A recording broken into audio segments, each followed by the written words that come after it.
Давайте сейчас тут разожгем огонь. Вот. Я хочу тут.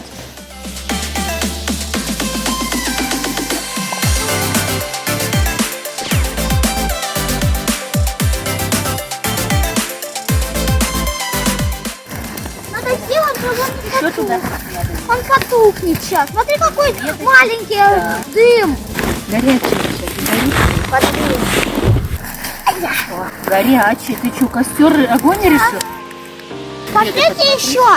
Смотрите, скорее, сейчас потухнет.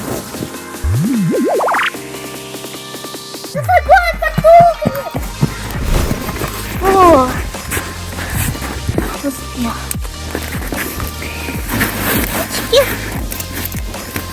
Ты. Дальше ты. Вот это самое хорошее. И вот ты. Надо ветки подкладывать, чтобы не потух.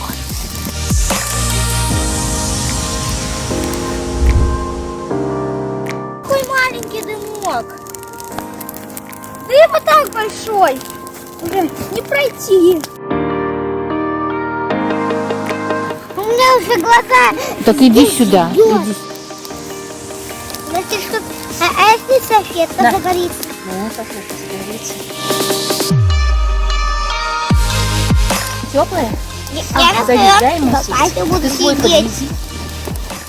Подвези Нет. свой снегака, ты садись на него. Я тут. Андрюш, надо себя. Ну-ка. Как вкусно, поджарить. Садись.